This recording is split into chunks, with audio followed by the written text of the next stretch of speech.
Welcome back to the Ballroom Dance channel. Okay, today's hot topic, showcases and what we pay for them as performers.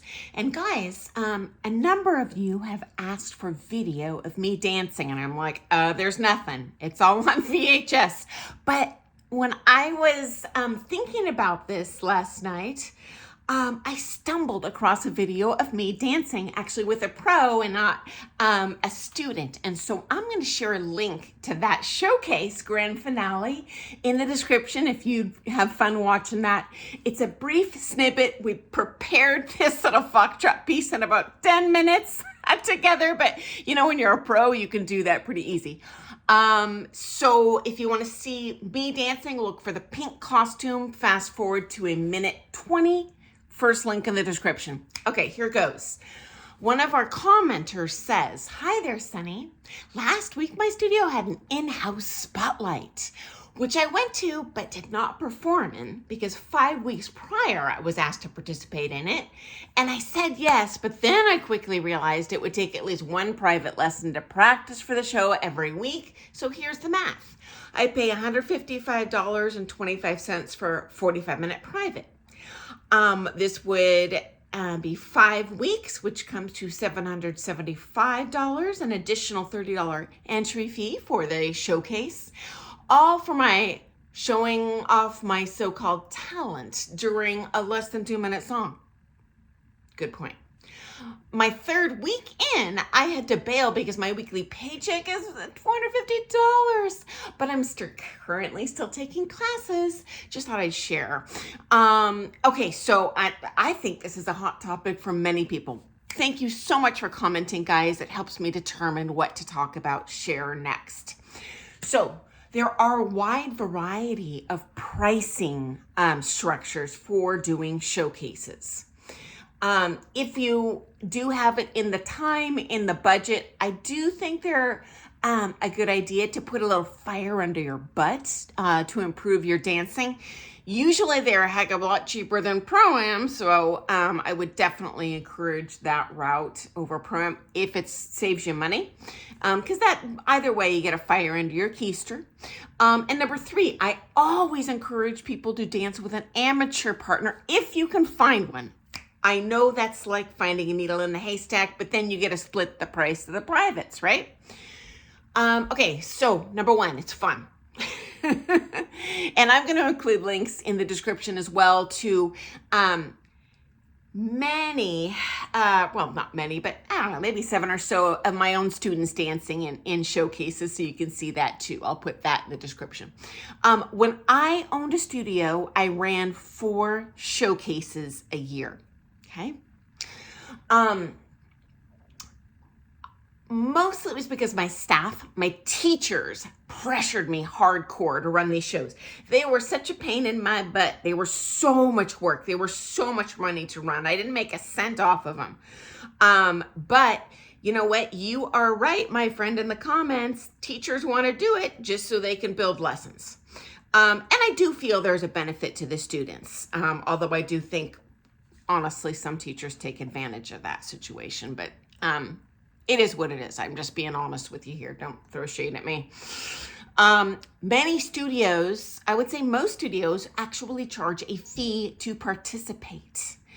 I personally chose not to do that. Everyone who performed in my showcases, students and teachers, did so for free.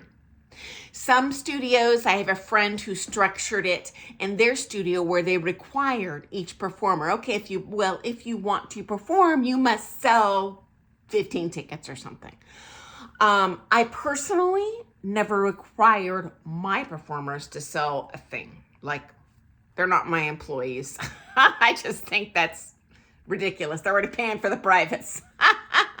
But I have seen it, so I'm just sharing it, okay? Also, friends, I would love in the comments if you're willing to share, what do you pay for a showcase entry? B, what do you pay your pro per piece? And B, if you're not comfortable with that, please share with us what you've seen other dancer friends in your town do this. Also, we have many friends here outside of the United States. Do you even do showcases? That's not something I've actually seen in other countries. but hey, I would love to hear that. Very curious, okay? Now, my shows were a little different in that, first of all, I had an economy of scale. So I limited my shows to 2 hours because who wants to sit more than 2 hours? I had a ton of clientele, 2,000 people in and out the door a month. It was the largest ballroom dance studio in the United States. I could not let everyone in the show that wanted to be in the show. Okay, so as an owner, I wasn't hard selling anyone. Because I could cherry pick the numbers and I had a number of championship level pros, I had many high quality shows to pick from. Because the reality is no one wants to come see a beginner dancer. I think that's a benefit to most studios that you can do that, but I'm just being honest with what my experience was in my studio. On the upside, there was certainly a status to those couples and individual prime dancers that got selected for the shows. It also created a very, overall, a very high quality dancing show. The public wants to come see a high quality dancing show. That inspires them to come in and take dance lessons. That shows off the teachers the best, you know. I personally never put beginners out there because A, I want them to dance well. I'm not just collecting a paycheck. And B, I want to showcase my own teaching, and I can't do that realistically to someone who's taken 5 privates. That's for me.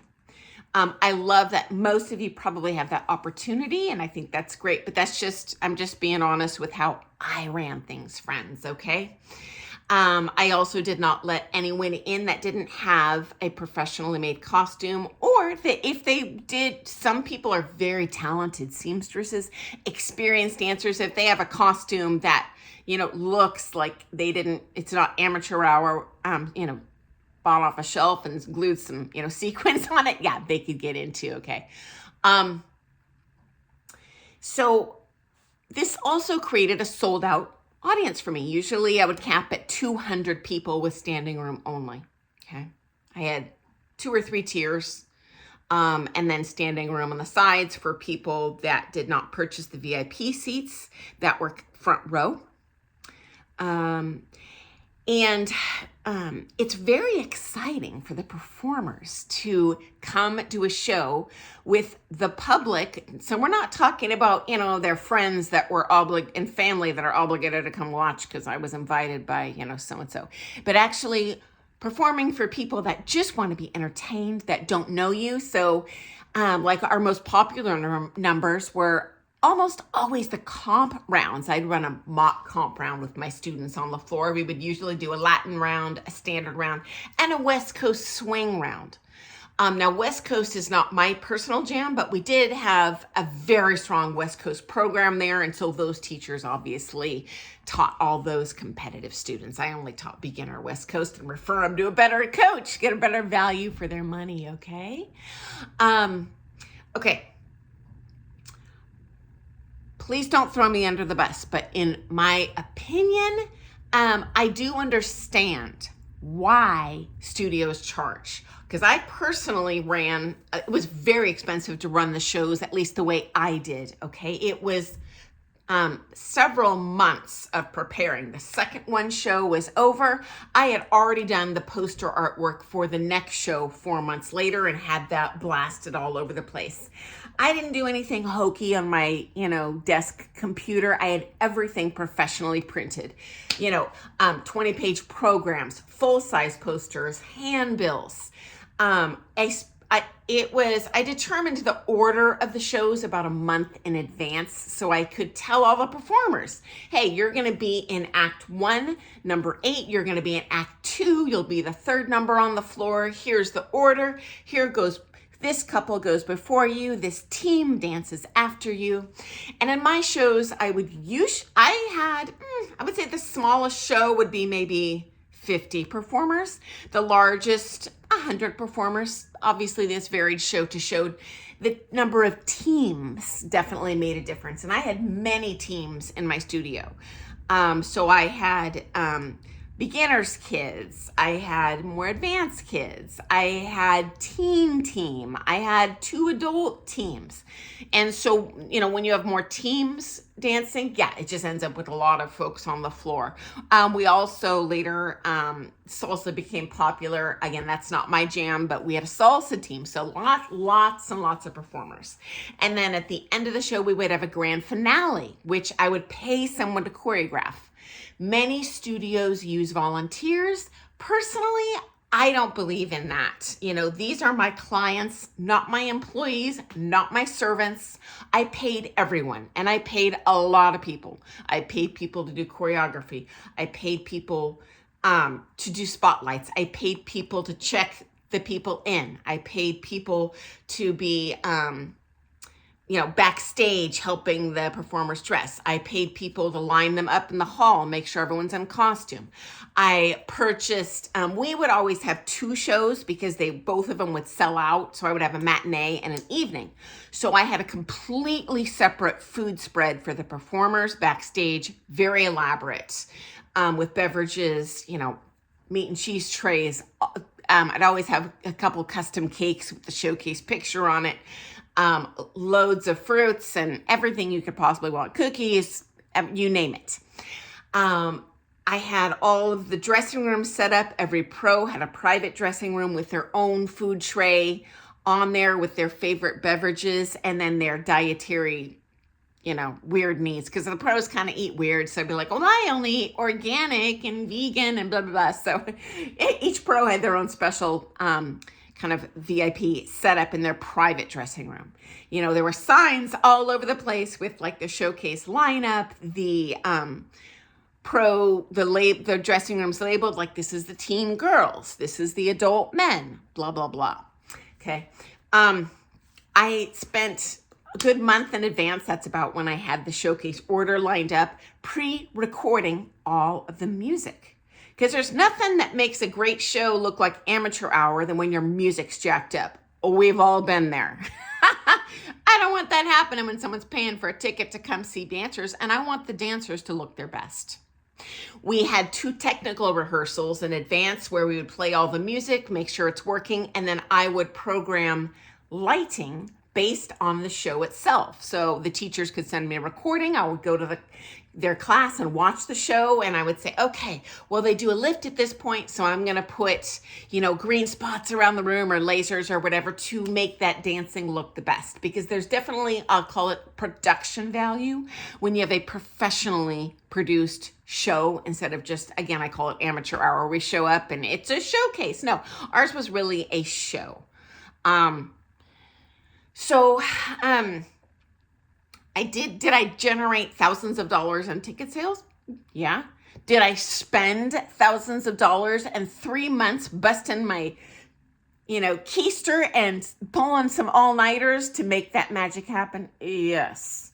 Okay. So that's how my shows worked. Okay. Next up, pricing for the teachers. I've seen a wide variety of pricing here, friends. Now, I personally would only charge like the cost of a private to do a show. For my time. I would do it at no charge to the student if it was at my own studio, because at that point, I'm already there anyway running the show. It was not my preference because running, even though I paid like a DMX operator for the lights, I paid a DJ, all this stuff, I really needed to troubleshoot at these shows because inevitably you've got someone coming up to me, Sunny, I can't find my pants. Like, well, last time I wore them, I might have to scramble for some costuming at the last minute or something. You know how it goes, guys. When you're dealing with 100 performers, you never know what's going to happen. Okay. So that is why the showcases are selling tickets, and they're probably they don't have the economy of scale I did. So I'm guessing they probably don't bring in the dollars that I did. Although I think most studios just work on volunteers and stuff. But anyway, I personally, in my own studio, did not charge my students. They're paying for my private lessons. That's my opinion. And they're always adding extra privates to prepare for that show. So again, that's what, in my opinion, the lesson time is for. And if I would perform off campus, it's usually just one number. I would just charge the cost of the private and drive, within driving distance to perform with them. Okay. However, my friends that did shows all of them charged more than me, and they did that differently. I've seen people where they charge higher prices for the privates to prepare for the showcase. So my privates are X dollars, but my showcase privates are X dollars. And I would say that is true. Showcases, if you have a good teacher, they're not just pulling out of that choreography out of their butt in the lesson. They are thinking about a theme, the music. They're probably going to have to pay someone to professionally cut the music.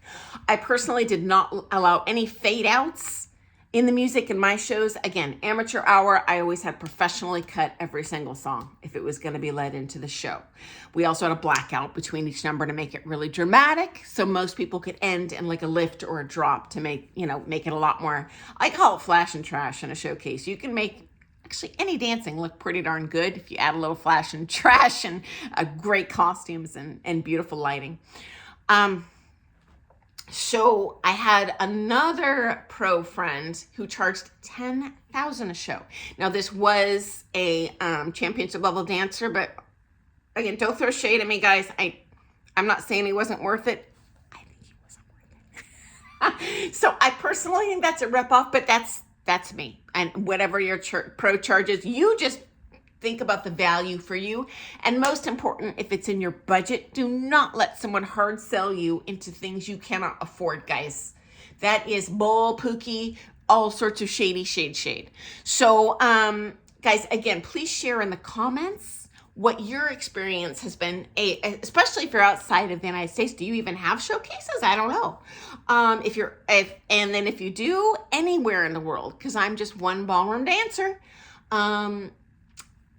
That's how I ran it in my studio. I'm very curious to hear how you guys ran it in your studio, and that's how my friends have run it. So anyway, friends, thanks for joining me today. Again, if you want to see a little snippet of me dancing, I know it's not super cool because we just threw it together for this show for that little grand finale piece, but look for the pink costume, fast forward to 1:20. And if you'd like to see some of my students in the shows, click in the links as well. Down below that first video. Okay, guys, I look forward to seeing you first thing tomorrow morning for some more Things Ballroom Dance. Happy dancing. Doodles.